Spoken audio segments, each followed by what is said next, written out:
and Immigration.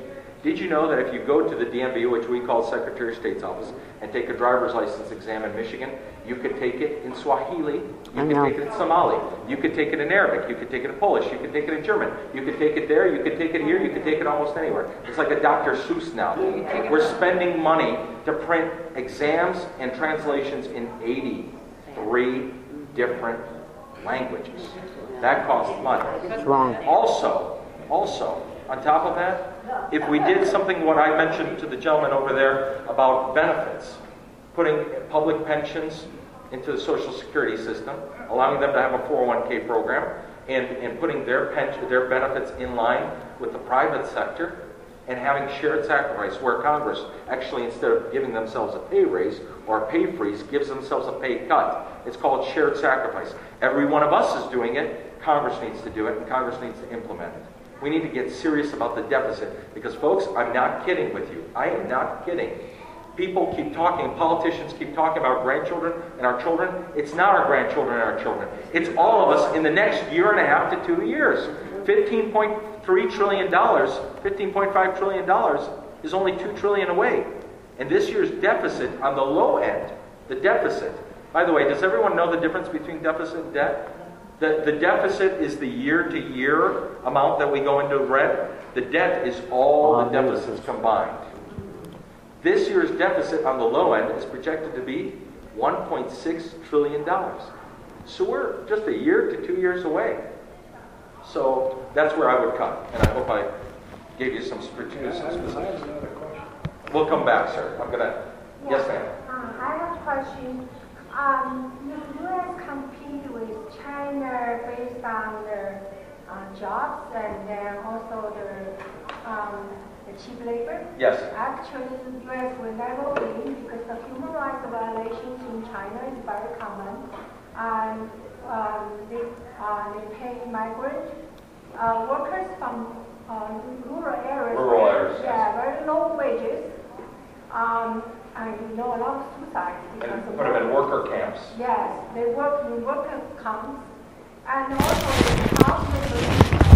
And also they force prisoners, including political prisoners, democratic people, to do forced labor in their prison. Yes. So if you compete with the cheap labor in China, it's impossible to win that. So yes. If you win and your position in the Congress, what are you going to do to keep jobs in U.S.?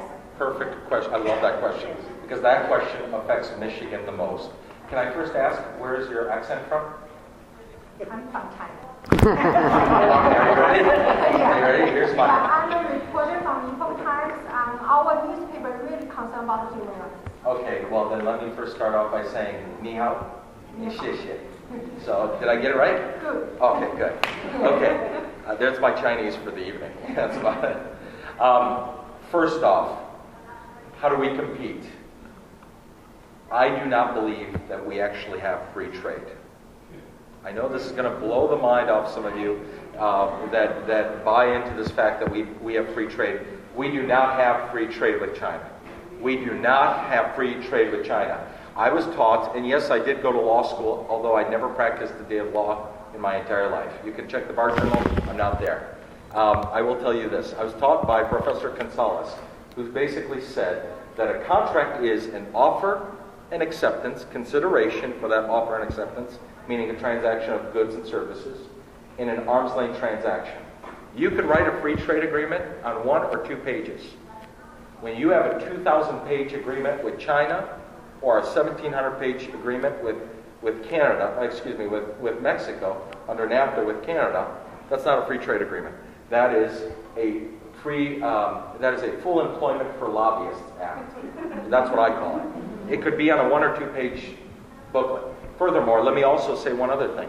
Does anyone know the hottest selling car, the most exciting and most beloved car in China? You know what it is? It's the Buick LaCrosse. To build a Buick in China, or to sell a Buick in China, you must A, build it in China, and 2, it must be a minority ownership of General Motors and a majority ownership of a Chinese governmental company. I am here standing in front of you basically saying that I am for free trade, but it must be fair trade. You cannot put a tax on our goods and treat our goods differently than how we treat your goods coming into our country. Furthermore, if we have employees that are free working here and we have certain laws on the production of our goods, you asked a very good question. If we have laws that you cannot use children to manufacture a product, you cannot do this, that, the other thing, then we should also implement those laws which are good enough for us and our citizens under our Constitution and our free enterprise under the goods that come from other countries. And let me tell you, when we do that, that's free trade, but that's fair. It's fair. What's good for the goose is good for the gander. Then you have real free trade because you level off the playing field. Why isn't it done now? Why isn't it done right now? Because I mentioned earlier that you have lobbyists on both sides. But you're saying that you don't have integrity. We don't. Our government does not have integrity. That is correct. It's not only our government; it's the same people that hire the aliens that come in and everything else. If your ox is not getting bored, you just say that's wonderful. I'm making a lot of money. I've got $1 million house here, $1 million house there. And unless you change that attitude, it's going to be the people saying lobbyists. Okay?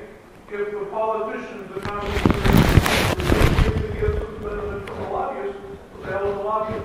I totally concur, but I have to say, I'm going to have to add a little caveat to that because obviously you don't raise your hand, but that's okay. I work for you. So, no, no, but I will tell you this. I concur with you in one respect. In another respect, it's also the people that we send to Washington. Do they have the backbone to enforce the laws that are on the books? Do they have the integrity? We don't send people to Washington that have that integrity. Do they have it at one time, and then they just flow in and became part of it? If they go into the system, yes. And that's, if I may answer that question, because that is very true. You come in with integrity or you come in there with great ideas, like you may have heard from me tonight.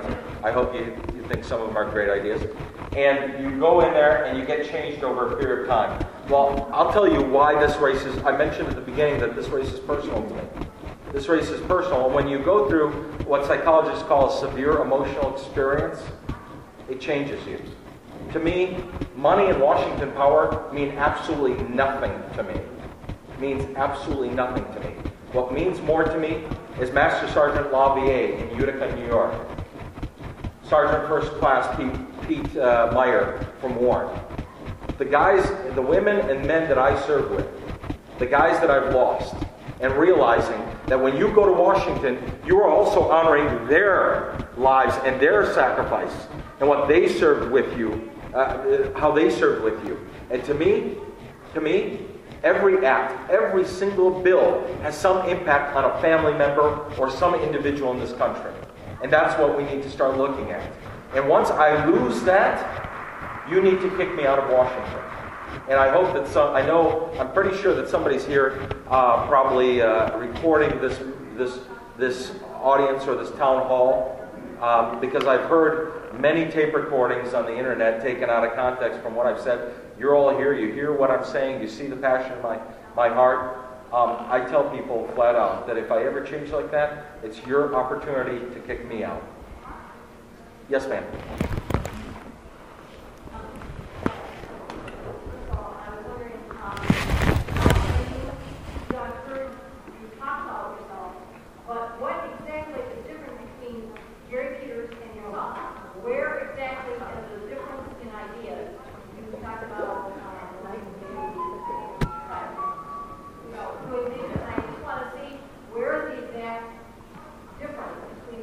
There's almost every single thread is different.